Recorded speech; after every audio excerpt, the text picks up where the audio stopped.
अस्सलाम वालेकुम my YouTube family, welcome back to my channel. क्या हाल चाल है आप सबका? उम्मीद है कि सब ठीक होंगे। अब सबकी ईद बहुत अच्छी गुजरी होगी। तो मैं आज आपसे शेयर करूंगी अपने ईद का व्लॉग जो कि चांद रात से स्टार्ट होता है। तो जो सबसे पहले आपने क्लिप देखा वो तो हमारे ड्रेसेस का, मेहंदी का और चूड़ियों का। यहाँ पे सुबह की तैयारी हो रही है। तो हमने मीठे पहले ही बना लिए थे, रस मलाई बन रही है। उसकी वीडियो रेसिपी बहुत जल्द मैं अपलोड कर दूँगी। बहुत ही परफेक्ट सी रेसिपी है, बहुत ईजी है और बहुत मज़ेदार सी रस मलाई बनती है। यहाँ पे पैकेट का जो कुल्फ़ा होता है मैंने वो बना लिया था, क्योंकि साथ में हमने प्लान किया था कि रबड़ी फ़लूदा बनाएंगे, क्योंकि सेवइयाँ और खीर ये सब तो कॉमन हो जाती हैं, इसलिए हमने खीर और इन दोनों चीज़ों को स्किप करके फ़लूदा बना लिया था। साथ में था कुल्फ़ा और रसमलाई। और यहाँ पे मैंने सेट होने के लिए कुल्फ़ा जो रख दिया। कुल्फ़ा की डिटेल रेसिपी ऑलरेडी मेरे चैनल पे है, तो मैंने दोबारा शेयर नहीं की, क्योंकि पैकेट पे ऑलरेडी रेसिपी मेंशन होती है। तो ये जायका फ़लूदा मिक्स मुझे मिला था, क्योंकि पाकिस्तान में ना लजीज़ा का इजीली अवेलेबल है, बट यहाँ पे पाकिस्तानी शॉप्स पे भी नहीं था। मे बी लॉकडाउन की वजह से शॉर्टेज थी। बहुत ही सिंपल सी रेसिपी है। यहाँ पे 2 पैकेट लिए थे मैंने एंड 2 लीटर ही दूध लिया था। 2 लीटर दूध में वैसे तो एज़ पर रेसिपी हमें 2 गिलास पानी ऐड करना था, बट मैंने यहाँ पे सिर्फ 1 ही गिलास पानी ऐड किया था, क्योंकि मुझे ये था कि बहुत ज़्यादा टाइम लगेगा फिर इसे पकने में और गाढ़ा होने में। और आपको पता है चांद रात पे सब कुछ क्विकली करना होता है।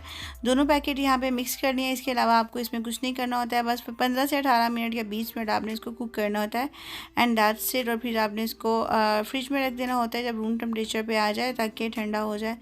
तो मैंने इसको रेडी कर लिया था, तकरीबन 1 घंटे में ही रूम टेम्परेचर पे आ गया था, क्योंकि गर्मी है इस वजह से टाइम लगा। उसके बाद मैंने यहाँ पे चिकन 65 जो है उसकी मैरिनेशन कर ली थी। चिकन 65 हमारे घर में सबको अच्छी लगती है। और ईद के दिन हमने कोई भी सालन वगैरह नहीं बनाया था, जस्ट चिकन 65 को ही बनाया था। इसकी रेसिपी मेरे चैनल पर 2-3 दफ़ा मैं दे चुकी हूँ, इसलिए दोबारा से मैंने रेसिपी शेयर नहीं की। अगर किसी को चाहिए हो तो आप डिस्क्रिप्शन बॉक्स में इसकी रेसिपी देख सकते हैं।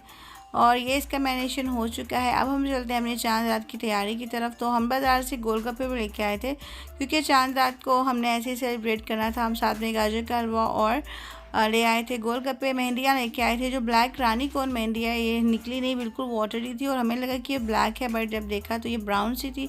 तो इसलिए हमने बस ये रेड वाली जो सी थी हमारे पास अवेलेबल वही लगा ली थी। ये मैंने खुद को लगाई थी, अपनी सिस्टर को भी लगाई थी और मेरी सिस्टर ने भी मेरे दूसरे हाथ पे मेहंदी लगाई थी। बस मेहंदी लगाते हुए की वीडियो हमने नहीं बनाई, क्योंकि जल्दी थी। और ये मेरी सिस्टर का हाथ है और ये मेहंदी का डिज़ाइन सिंपल सा मैंने उसके हाथों पे बनाया था।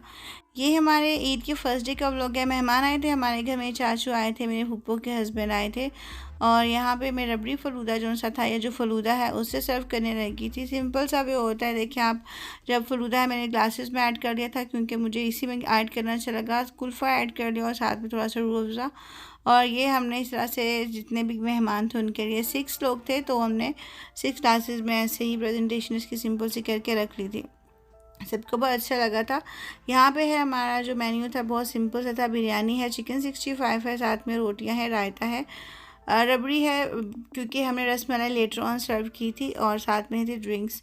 और ये है मेरा ईद का ड्रेस, और यही थी मेरी लुक। और ये है हमारा ईद का 3rd डे, क्योंकि 2nd डे कुछ ख़ास नहीं किया था। हम लोग बहुत थके हुए थे, आपको पता है कि ऑफिस, उसके साथ रमज़ान, फिर ईद की तैयारी, तो ये सब काम थे। इस वजह से नींद भी पूरी नहीं हुई थी। हम ईद के दिन सुबह 5 बजे लेटे थे और फिर जल्दी से जाग भी गए थे, क्योंकि मेहमानों ने आना था।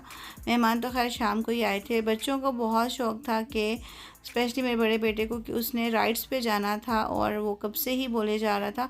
ताइफ में मेरे हस्बैंड के मामू के बेटे हैं, तो हम उनके घर गए थे, उनसे मिलने गए थे, और साथ में हमने कहा कि बच्चों को राइड्स पे भी ले जाते हैं। ताइफ आपको पता है कि सऊदी अरब में जो रहते हैं उन्हें पता है कि बहुत ब्यूटीफुल सिटी है, बहुत ही प्यारा है, और यहाँ पे ज़्यादा गर्मी नहीं होती है।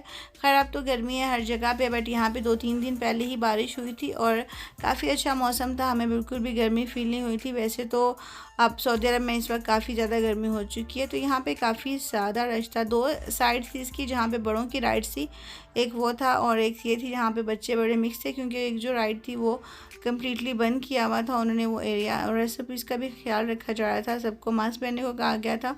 मेरे बच्चे चूँकि दोनों ही छोटे हैं, तो इनको मास्क का ज़रूरी नहीं था, इन्हें हमने मास्क वगैरह नहीं पहनाया था।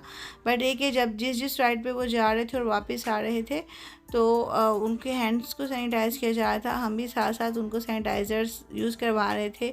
अब बच्चों की खुशी थी, और आपको पता है ईद तो सिर्फ बच्चों की ही होती है, हम बड़ों ने क्या करना था। तो आप सब बताइए कि आपकी ईद कैसी गुजरी और आपने क्या क्या किया, और अगर आपके यहाँ लॉकडाउन था तो फिर आपने क्या किया। हमारे यहाँ पे ये है कि इतने ज़्यादा रिलेटिव्स भी नहीं है हमारे, और ना ही इतनी गैदरिंग है, तो हमारी मोस्टली जो ईद थी वो समझे घर में ही गुजरी। फर्स्ट डे मेहमान आए थे तो हम घर में थे, सेकंड डे हमने घर के काम किए, लॉन्ड्री वगैरह की, और थर्ड डे फिर हम बच्चों को लेके बाहर गए थे ताइफ।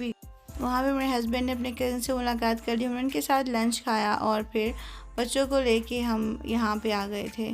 तो नेक्स्ट मैं आपसे यही शेयर करूँगी जो बच्चों के राइड्स वगैरह थे और साथ में जो SOPs थी। और हाँ, हमने डॉजिंग कार्स भी इंजॉय की थी, बहुत अच्छा लगा था। और बस ईद पे यही होता है कि परदेश की ईद ऐसी ही होती है। आपको पता है कि अपनों से दूर परदेश में ईद का क्या मज़ा होता है। खैर, यहाँ पे रयान और शयान बड़ी बेसब्री से वेट कर रहे थे कि कब जो है ये राइड स्टार्ट होगी, और दोनों का ही शौक़ था कि स्टीयरिंग हम पकड़ेंगे, क्योंकि रयान छोटा है तो उसकी ज़िद मानी जाती है। शयान भी छोटा है, इतना बड़ा नहीं है, वो भी 4.5 साल का है, बट ये है कि वो थोड़ा सा समझदार है तो उसने ज़्यादा ज़िद नहीं की। और ख़ैर, बच्चों को खुश देख के हमें भी बहुत अच्छा लगा था। यहाँ पे काफ़ी सारे जैसे हॉकर्स हैं उस तरह के थे, कुछ तो सॉफ्ट कोल्ड ड्रिंक्स वगैरह ऐसे ही सेल कर रहे थे, जूसेस वगैरह फ्रेश, बट फ्रेश जूसेस हमें अच्छे नहीं लगे थे क्योंकि उनकी क्वालिटी इतनी अच्छी नहीं थी। उन्हें बच्चों के लिए मैंने लिया था, बट टेस्ट वाइज बहुत ही बुरे थे, तो खैर हमने वो नहीं लिया। और बच्चों ने कुछ भी खाने की ज़िद नहीं की थी क्योंकि वो खेल में इस तरह से बिज़ी थे।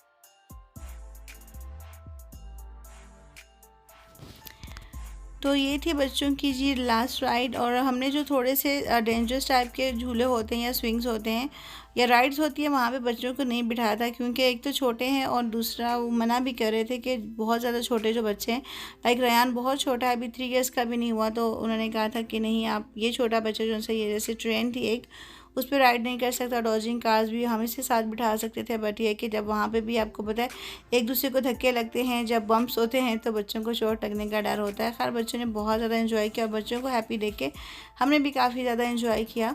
और ताइफ का हमारा सफ़र भी बहुत अच्छा गुजरा। नॉर्मली जो शयान है उसको वोमिटिंग होना शुरू हो जाती है, आपको पता है कि रोड भी ऐसी है इस वजह से, बट ये कि अल्हम्दुलिल्लाह हमारा सफ़र बहुत प्लेजेंट था और बच्चों ने भी ज़्यादा तंग नहीं किया और ना ही शयान को वोमिटिंग हुई। तो हम तकरीबन 7 बजे वहाँ से निकल गए थे क्योंकि वहाँ पे पुलिस भी आ चुकी थी और उन्होंने कहा था कि क्लोजिंग टाइम है। बहुत ज़्यादा रश था, आपने क्लिप्स से नोट किया होगा कि रश काफ़ी ज़्यादा था। तो अभी हम घर की तरफ निकले थे और रास्ते में ही हमने खाना लेना था, हम अल-बेक पे रुके थे और हमारे साथ ये सीन हुआ था कि हम अल-बेक पे रुके तो वहाँ पे इशा की नमाज़ होगी। जो सबको पता है कि इशा की नमाज़ में काफ़ी ज़्यादा टाइम लगता है और हम काफ़ी थक भी चुके थे, तकरीबन 10 से 11 घंटे हम घर से बाहर रुके थे और ट्रैवलिंग भी काफ़ी करनी पड़ी थी। तकरीबन ताइफ जाते हुए में 3 घंटे लगे थे और वापसी पे 3 साढ़े 3 या 3 पौने 4 घंटे लग गए थे, तो इस वजह से हम काफ़ी ज़्यादा थक चुके थे। तो इसलिए हमने सोचा था कि चलें ये करते हैं कि घर में जाके घर के आसपास जो भी शॉप्स होंगी वहाँ से खाना खा लेंगे, क्योंकि लंच सब ने काफ़ी हैवी कर लिया था और साथ में फ्रूट्स वगैरह भी खाए थे। इसके अलावा हमने बाहर से और कुछ भी आते जाते जंक फूड या ऐसा कुछ नहीं लिया था, ना ही कोई स्नैक्स लिए थे, क्योंकि रमज़ान की ऐसी रूटीन बन गई थी कि अगर प्यास लग भी रही होती है तो ऐसा फ़ील होता है कि रोज़ा है तो कुछ खाने को दिल नहीं करता। तो ये हमारा घर वापसी का सफ़र है। तो मेरे ये ईद का व्लॉग था, उम्मीद करती हूँ कि आपको अच्छा लगा होगा। अगर आप मेरे चैनल पर नए हैं तो प्लीज़ सब्सक्राइब कीजिएगा, वीडियो अच्छी लगे तो लाइक कर दीजिएगा और शेयर कीजिएगा और मुझे और मेरी फैमिली को अपनी दुआ में याद रखिएगा। मिलते हैं बहुत जल्द नेक्स्ट व्लॉग में, तब तक के लिए फ़ी अमान अल्लाह, अल्लाह हाफिज़।